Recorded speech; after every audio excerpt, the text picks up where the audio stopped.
Hello friends, कैसे हो आप सब। वेलकम है मेरे इस चैनल में फैक्ट्स ऑफ जीएस में। तो आज जो टॉपिक है बहुत ही ज़्यादा इंपॉर्टेंट है। चाहे वो आप कोई भी एग्जाम्स ले लीजिए, उसके रिलेटेड बहुत ही ज़्यादा इंपॉर्टेंट टॉपिक है नेशनल इनकम।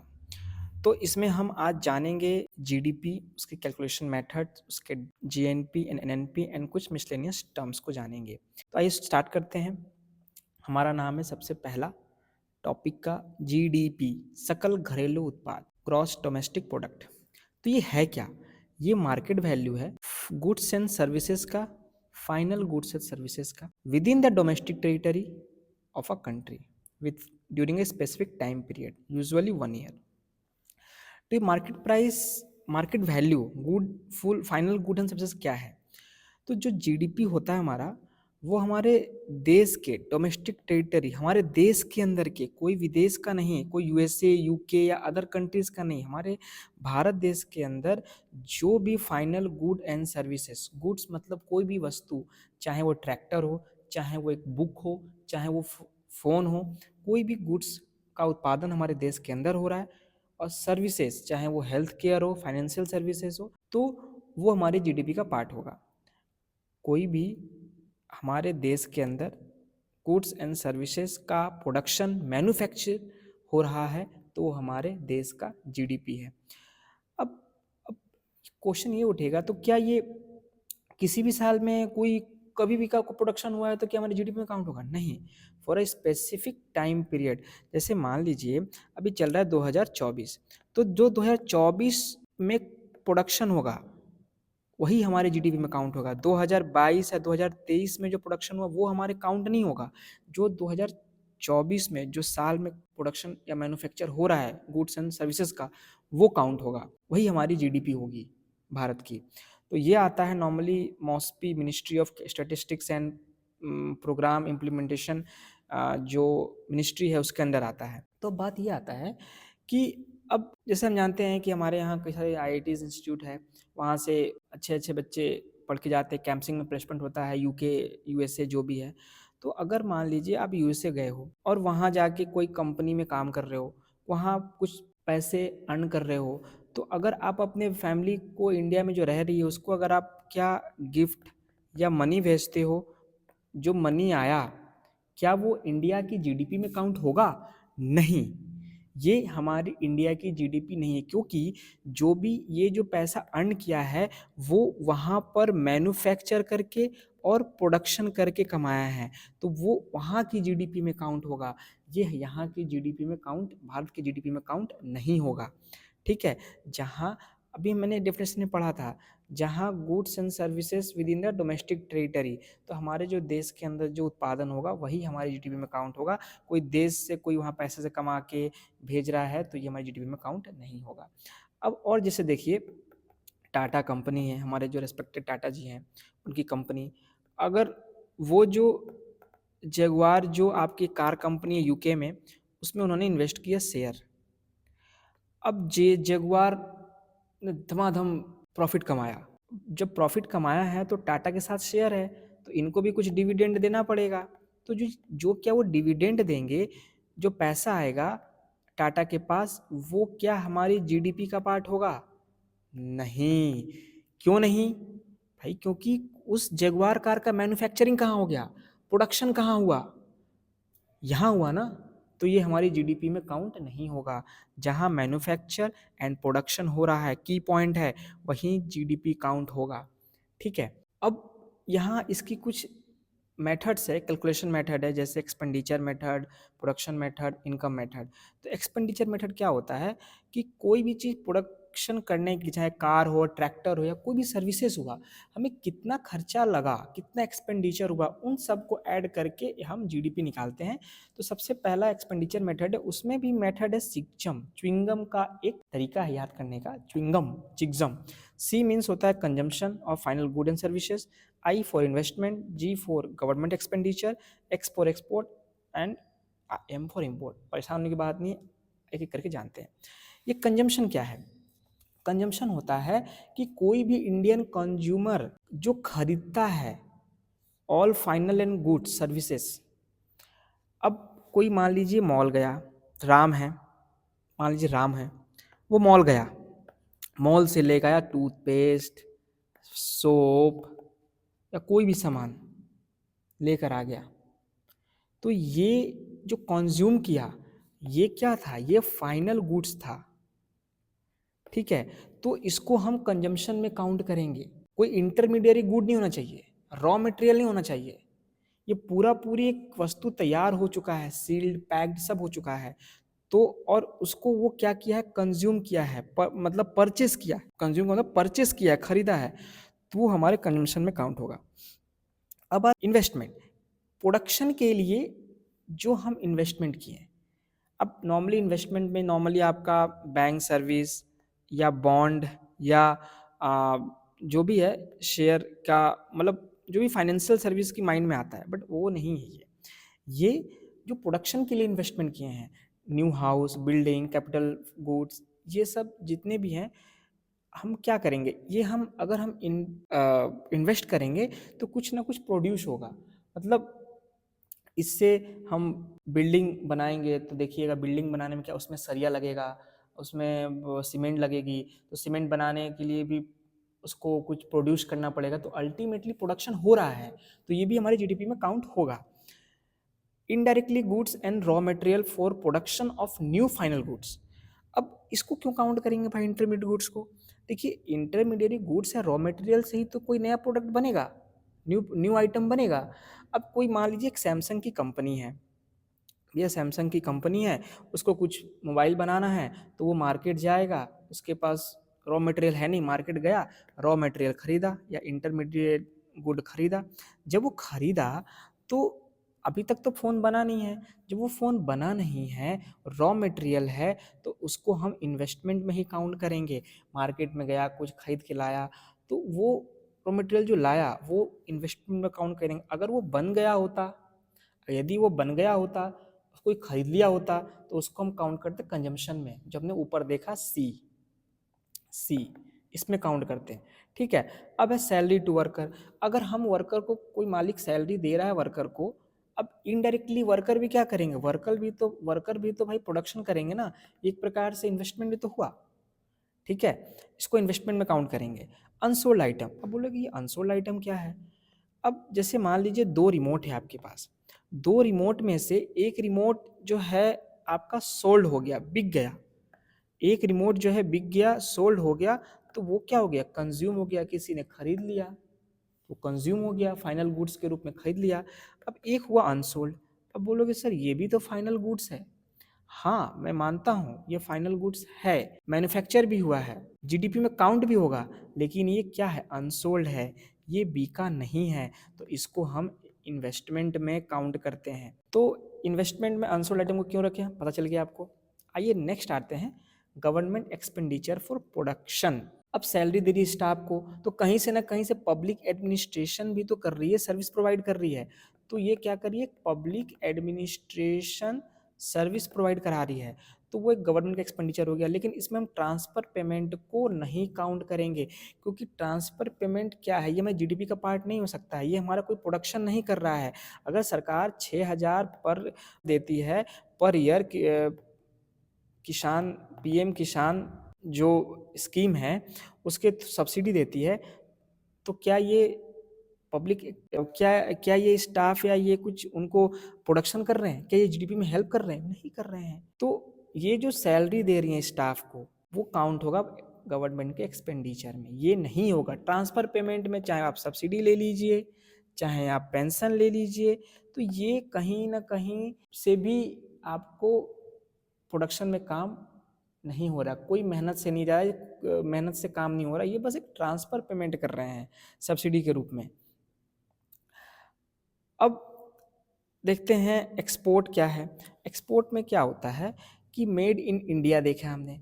हमारा एक्सपोर्ट कब होगा? जब हम इंडिया में कोई चीज़ बना रहे हैं, मेड इन इंडिया है, उसको हम विदेश भेजना है, तो निर्यात कर रहे हैं, तो वो हो गया एक्सपोर्ट। तो ये हमारी जीडीपी में काउंट होगा? हाँ होगा, क्योंकि हमारे इंडिया में बना है भाई, एक्सपोर्ट कर रहे हैं हम।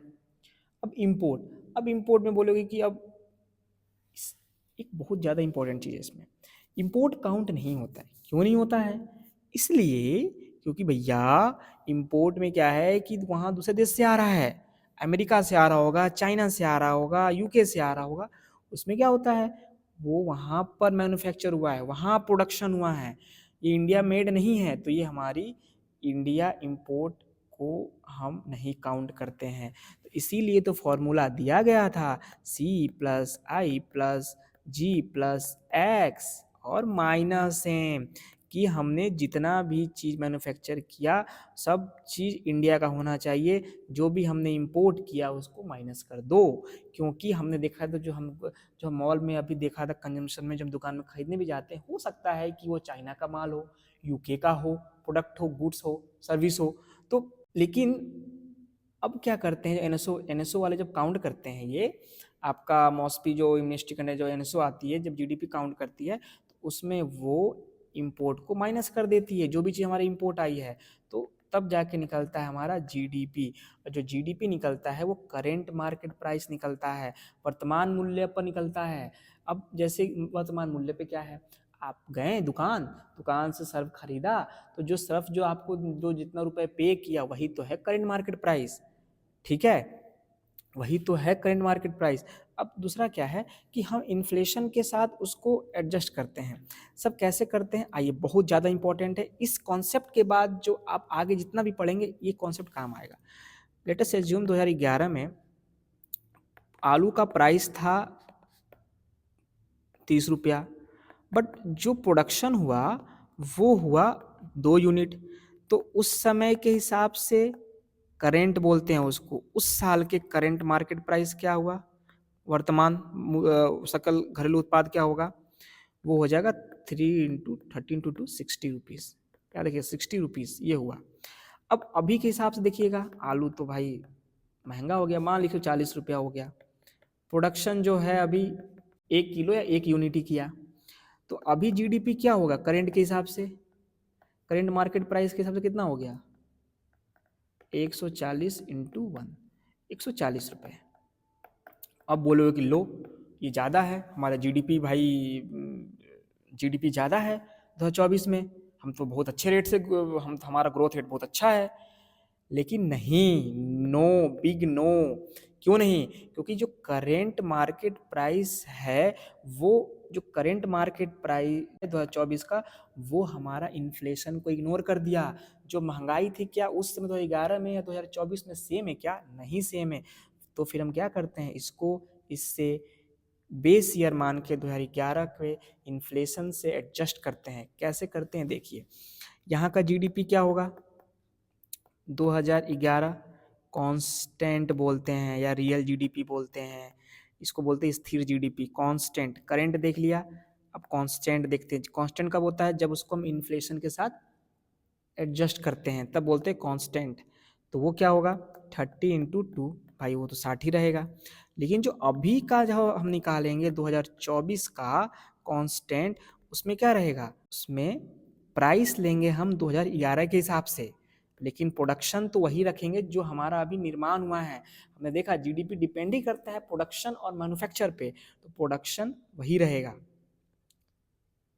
प्रोडक्शन जो रियल में हुआ है करेंट में वो वही रहेगा, बट ये जो प्राइस है वो हम लेंगे बेस प्राइस पे जिसके साथ एडजस्ट कर रहे हैं। तो कितना हो गया 30। अब बताइए कौन ज़्यादा है, ये ज़्यादा है कि नहीं, जब ये ज़्यादा है तो क्या होगा, इसका जो जीडीपी है ये ज़्यादा है, ये जीडीपी ग्रोथ क्या हो गया, घट गया।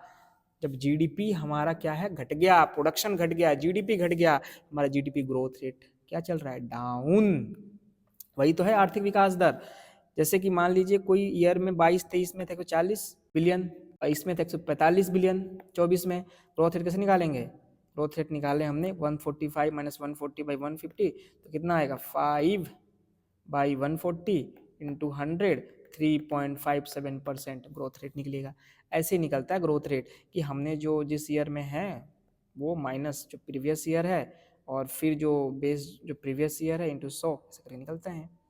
ठीक है, अब आते हैं प्रोडक्शन मेथड।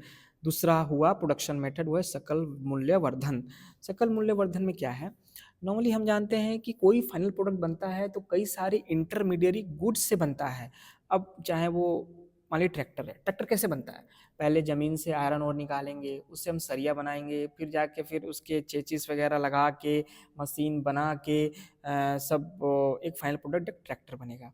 तो जो इंटरमीडियरी जो गुड है, जो रॉ करके जो फाइनल प्रोडक्ट बना, तो हम क्या देखते हैं, इंटरमीडिएट गुड का मान लीजिए पूरा प्राइस लगा 6 लाख रुपए, फाइनल गुड का लगा 10 लाख रुपए, तो हम क्या बोलेंगे कि जीडीपी हमारा क्या है, 6 + 10 16 लाख है क्या?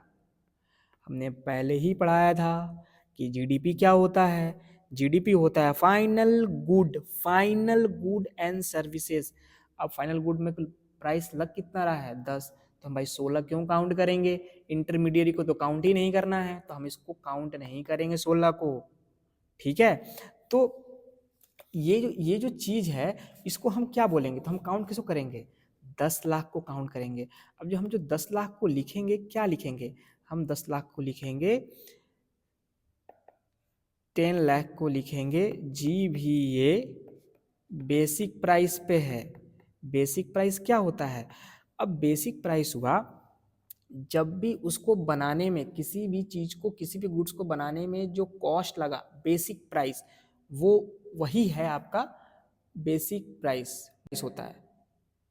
जैसे मान लीजिए एक सिलेंडर है, सिलेंडर को बनाने में लगा 800 रुपये, पूरा हर चीज़, चाहे बायोगैस बना है, उसका जो आयरन का जो भी मटेरियल लगा, जो भी लगा उसका 800 रुपया लगा। अब उसमें क्या हमें 800 पे मिल जाता है क्या? नहीं भैया, उस पर जीएसटी लगता है, जीएसटी। उसके बाद हमको सरकार देती है सब्सिडी, सरकार देती है सब्सिडी, सब्सिडी देती है तब जाके हमको पड़ता है 800 रुपये में। इसको कहते हैं final market price. Final market price क्या कहें हम इसको, जो टोटल आया उसको कहते हैं फाइनल मार्केट प्राइस। ठीक है, हम जो दुकान पे ही जाते हैं, मान लीजिए कुछ चीज़ खरीदने, तो उस पर हमको टैक्स नहीं लगता है क्या? टैक्स लगता है, सरकार भी तो कुछ छूट दे रही होगी, तो उस पर सब्सिडी घटा दीजिए, तब हमको मिलता है फाइनल मार्केट प्राइस, जो बेस प्राइस है। ध्यान से रखिएगा फॉर्मूला, पहले बाद में काम आएगा। ओके, तो ये है basic price plus GST minus subsidy, तो फाइनल मार्केट प्राइस निकल गया। ये तो एक सिलेंडर के लिए हम बताएं। ऐसे तो सोचिए कि करोड़ों सिलेंडर हुआ, तो एग्रो सेक्टर में कई सारी चीज़ें मैन्युफैक्चर हो रही है, मैं सर्विस सेक्टर में कई सारी मैन्युफैक्चर हो रही है। तो इसी चीज़ को GVA of all sector agro manufacture services मिला के और उस पर टैक्स ऐड करके सब्सिडी माइनस करके निकलता है GDP at the rate current market price. Current market price पे अब हमने पहले भी पढ़ा था कि करेंट मार्केट प्राइस आता है, उसको हम किससे कंपेयर करते हैं, उसको हमको इन्फ्लेशन के साथ एडजस्ट करना पड़ता है, बेस ईयर 2011 के साथ, तब जाके हमको मिलता है कांस्टेंट स्थिर मार्केट प्राइस, और यही होता है रियल जीडीपी। यही होता है रियल जीडीपी, इसी को काउंट करते हैं हम, इसी पे हम निकालते हैं कि अगले साल कितना होने वाला है, फाइनेंशियल कितना होने वाला है जीडीपी ग्रोथ। ठीक है, तो ये आपका खत्म। नाउ द नेक्स्ट मेथड होता है इनकम मेथड। इनकम मेथड में तो आय जो विधि है, उसमें क्या है कि अगर कोई चीज़ प्रोड्यूस हो रहा है तो कुछ ना कोई लोग कमाएगा भी, समवन हैज़ अर्नड मनी, तो कोई लेबर करेगा तो भाई वेतन मिलेगा, कैपिटल मतलब कि बैंक उसको लोन देगा कंपनी को, तो भाई लोन जब देगा कंपनी को तो कंपनी भी तो उसको चुकाएगी, कंपनी भी तो उसको इंटरेस्ट देगी, तो उसको ब्याज ब्याज होगा। बिजनेसमैन को क्या होगा, प्रॉफिट और लाभ मिलेगा। लैंड कुछ कोई चीज़ प्रोड्यूस करेगा, उसके लिए ज़मीन चाहिए, उससे उससे क्या निकलेगा, किराया निकलेगा, भाड़ा निकलेगा। तो टोटल जब करते हैं तो याद रखिएगा यहाँ निकलता है GDP at the rate factor cost. Factor cost, उस फैक्टर कोस्ट पे हम फिर से देखते हैं, मार्केट प्राइस निकालना है तो प्लस टैक्स दे दो, सब्सिडीज घटा दो, तो जीडीपी निकलता है करेंट मार्केट प्राइस।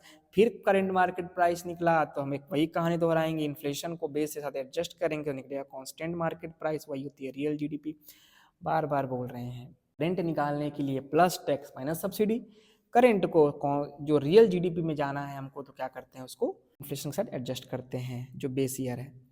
अब आते हैं आपका जीडीपी डिफ्लेटर। जीडीपी डिफ्लेटर क्या होता है, मान लीजिए 3 कार का प्रोडक्शन हुआ 2011 में, सबका दाम था 1 लाख 1 लाख 1 लाख, तो जीडीपी बोलेंगे 3 लाख 2011 पे, क्या बोलेंगे उसको, उसको कहेंगे, इसको कहते हैं हम एट द रेट, उस समय का क्या होगा, कॉन्स्टेंट, उस समय के लिए वो करंट प्राइस होगा, करंट प्राइस होगा वो।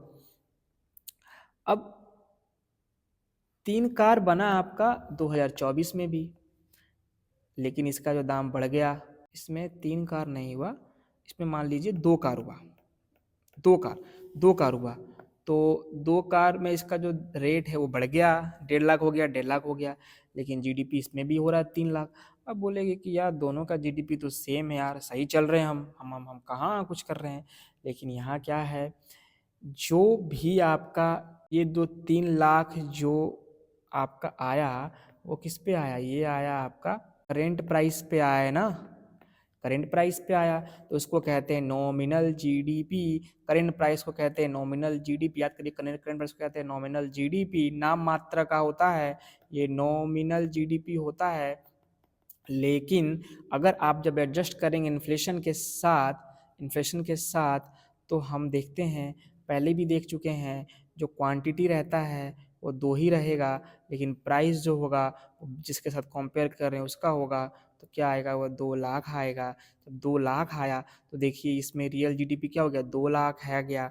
अब पहले 2011 में क्या था, 3 लाख था, मतलब कि जीडीपी घट गया, प्रोडक्शन घट गया, तो यही तो रियल जीडीपी है, इसको कहते हैं कांस्टेंट प्राइस है रियल जीडीपी। तो जो करंट पे निकलेगा उसको नॉमिनल जीडीपी, जो कांस्टेंट निकलेगा जो रियल जीडीपी। तो हम देखते हैं डिफ्लेटर को काउंट करने के लिए, डिफ्लेटर होता क्या है कि it's a ratio of nominal GDP by of to the real GDP. Deflator ऐसे निकालते हैं, इसको 100 से गुना करके आपका नॉर्मली डिफ्लेटर निकल जाएगा, ठीक है। तो ये सारी चीज़ें डिफ्लेटर की बात है। कुछ टर्म्स हम जानते हैं, डेप्रिसिएशन, मूल्यह्रास। अब मूल्यह्रास कैसे होता है, due to wear and tear, किसी भी फिजिकल एसेट में, मान लीजिए आपने कार खरीदा 2022 में, 2024 में आपने बेचा, तो क्या उसी रेट पे बिचेगा, ये जो आपने 8 लाख पे लिया था, क्या ये बंदा 8 लाख पे ही लेगा, क्या नहीं, वो बोलेगा कि भैया आपने यूज़ किया है, कुछ ना कुछ तो वियर एंड टीयर हुआ है, तो भाई हमको वो कार 4 लाख में दे दो। तो वही है डिप्रिशिएशन। डिप्रिशिएशन ये एक्चुअली होता क्या है, ये वियर एंड टियर की वजह से होता है, इसमें इसके फिजिकल एसेट में घटौती होता है, या declination in value of physical asset, ये होता है वियर एंड टियर की वजह से, मूल्यह्रास होता है।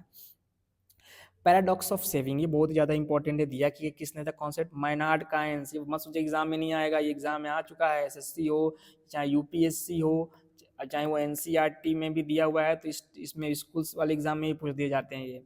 इसका कॉन्सेप्ट क्या था भैया, देखिए अगर आप मनी को बचाइएगा, सब सोचेंगे कि हम बैंक में डालेंगे ही, कुछ खरीदेंगे ही नहीं, हम खरीदेंगे ही नहीं तो डिमांड बढ़ेगा कहाँ से, डिमांड तो घट जाएगा, बाजार में सब वैसे के वैसे पड़ा हुआ रहेगा, डिमांड घट जाएगा, डिमांड घट जाएगा तो कोई होलसेलर के पास खरीदने नहीं जाएगा, फिर कंपनी बोलेगी कि कोई खरीदने वाला आ ही नहीं रहा है, तो हम क्यों प्रोडक्शन करें, हम नहीं बनाएंगे कुछ, तो प्रोडक्शन घट जाएगा। जब प्रोडक्शन घटेगा तो पता है जो जीडीपी प्रोडक्शन है, मैन्युफैक्चर का ही पार्ट है, अब दोनों डायरेक्टली रिलेशन है, तो जब वो घटेगा तो ये भी घट गया, एम्प्लॉयमेंट खुद घट जाएगा, मतलब अनएम्प्लॉयमेंट बढ़ जाएगा, बेरोजगारी बढ़ जाएगी। अब आते हैं परोज्य आय क्या होता है, डिस्पोजेबल इनकम क्या होती है, जो टोटल इनकम है। अब मान लीजिए कोई बंदा सैलरी पाता है 50,000, अब 50,000 में से उसको टैक्स देना पड़ता है भाई 8,000, 8,000 टैक्स देना पड़ जाता है, और उसको कुछ दिन, मान लीजिए महीने में उसको गाड़ी पकड़ी गई बिना हेलमेट के, चालान कट गया उसका, तो 1,000 वो जोड़ लीजिए। तो जो भी उसको करके जो आपकी जो इनकम बचता है वही होता है डिस्पोजेबल इनकम। एक और आती है, वो एक कॉन्सेप्ट आता है, वो है रेसिडुअल सेविंग्स। वो क्या है, अब जो टोटल इनकम है भाई आपका, उसमें से कुछ एसेंशियल एक्सपेंडिचर होगा जो कटना ही कटना है, चाहे इलेक्ट्रिसिटी बिल ले लो आप, चाहे आप हाउस रेंट ले लो आप चाहें, तो उन सबको मिला के जो बचता है उसे कहते हैं रेसिडुअल सेविंग, ठीक है। तो नाउ द नेक्स्ट चीज आते हैं जीएनपी, बहुत इंपॉर्टेंट है, ग्रॉस नेशनल प्रोडक्ट, सकल राष्ट्रीय उत्पाद। तो इसमें क्या होता है कि इसमें जीएनपी में हम काउंट करते हैं प्राइमरी इनकम और सेकेंडरी इनकम, जो फॉरेन से आ रहा है इसमें काउंट करते हैं, बहुत ज़्यादा इंपॉर्टेंट है।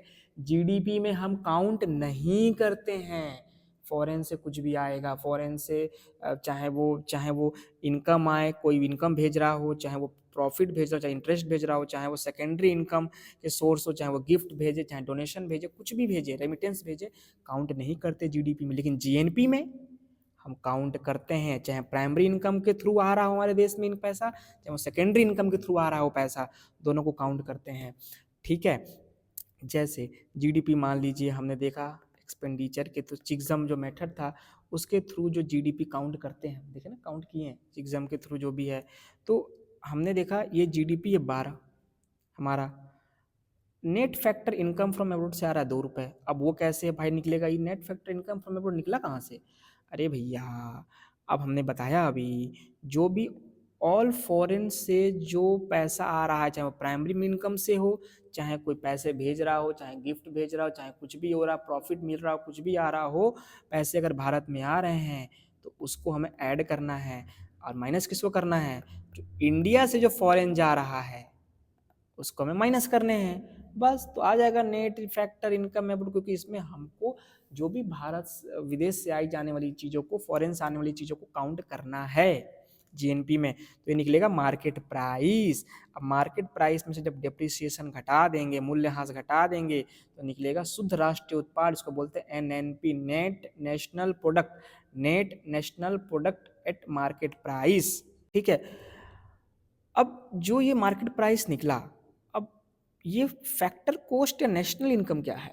देखिए, फैक्टर कॉस्ट और नेशनल इनकम क्या है कि मार्केट वैल्यू क्या है, जो कंज्यूमर के लिए जो पड़ता है, जो मार्केट में कंज्यूमर गया उसको सामान मिला जिस प्राइस पे, वो मार्केट प्राइस है।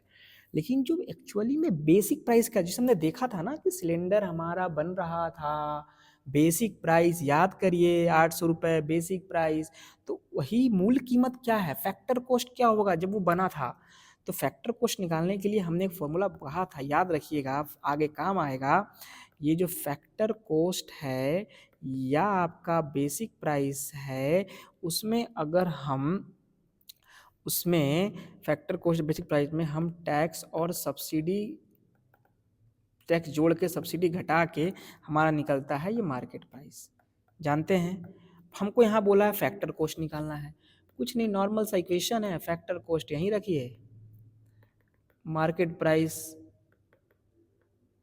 इधर ले जाइएगा तो इनडायरेक्ट टैक्स यहाँ आ जाएगा, सब्सिडी इधर हो जाएगा, बस साइन चेंज हो जाएगा। तो देखिए, टैक्स माइनस में, इनडायरेक्ट टैक्स माइनस में, सब्सिडी प्लस में, ये सब्सिडी प्लस में, तो यही तो निकल गया कि मूल कीमत क्या है भाई, मूल कीमत क्या है, यही नेशनल इनकम होती है, NNP national income factor cost, ऐसे निकलता है एनएनपी मार्केट प्राइस पे इनडायरेक्ट सब्सिडी। ये है तरीका निकालने का। और एक कॉन्सेप्ट है नेशनल पर कैपिटा इनकम, प्रति व्यक्ति आय कितनी है? अरे भैया, जो देश की पॉपुलेशन यहाँ रख दो, नेशनल इनकम यहाँ रख दो, लो नेशनल इनकम यहाँ रख दो, तो जो डिवाइड करके आएगा वही निकलेगा पर कैपिटा इनकम। अभी पर कैपिटा इनकम पता है कितनी है हमारी? हंसोगे आप, 94,000, मतलब पर व्यक्ति की आय इतनी है। इतनी है क्या? नहीं है, मुझे पता है। एक्चुअली क्या है कि अडानी और अंबानी, कई सारे बिजनेसमैन हैं, उनका जो टर्नओवर होता है वो बिलियंस में होता है, करोड़ों में जो भी होता है, तो अगर उनको एवरेज करिएगा तो भाई पर आए तो इतना निकल ही जाएगा।